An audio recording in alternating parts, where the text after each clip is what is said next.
Hi, this is the help video for Access Chapter 3, Pause and Practice 4.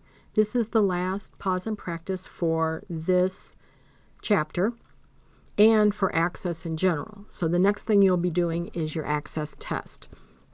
So in this, and I'm going to do all the steps for this pause and practice in this movie. So this movie introduces a calculation, but it's a different kind of calculation. It's an aggregate calculation. So that would be, so in the last pause and practice, we put a calculated field that did potential commission. So every row ran that calculation and every record came up with its own potential commission for that record. An aggregate function looks across a series of records and comes up with some kind of statistic, total, average, min, max, standard deviation, but it's looking at a subset of records, not individual records.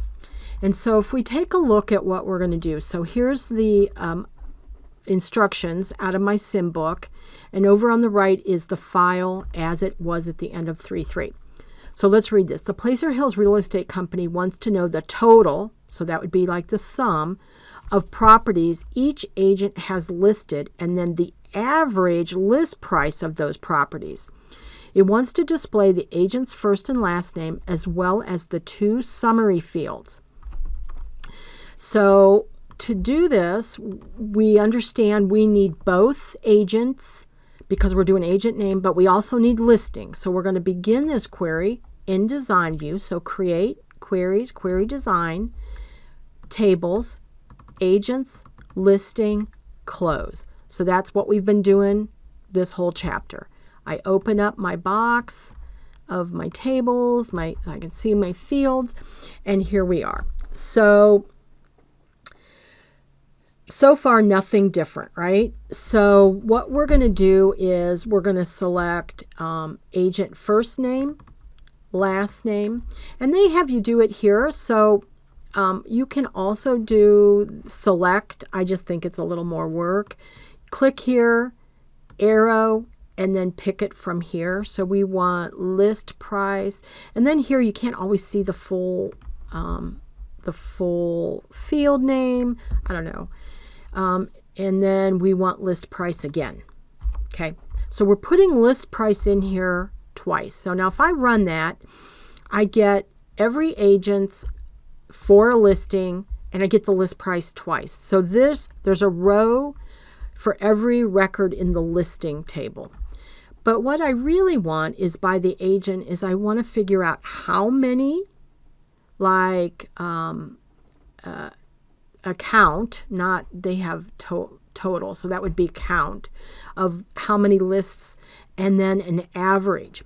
So to get that, it really is not difficult. You just have to remember up here on the design tab, when you're in design view, right here in the show hide, you want to click on this total, the sigma here, and watch what happens when I click on it here. You're going to get a total row, right? Total. So now for each field, I can determine what statistic I want. For first and last name, I want to group by, right? Because I want to see it based on the group of their names. So I want to see Simon's. I want to see Kelly's. And what I want to see in this first list price where it says group by, I'm going to use the down arrow and I'm going to say count.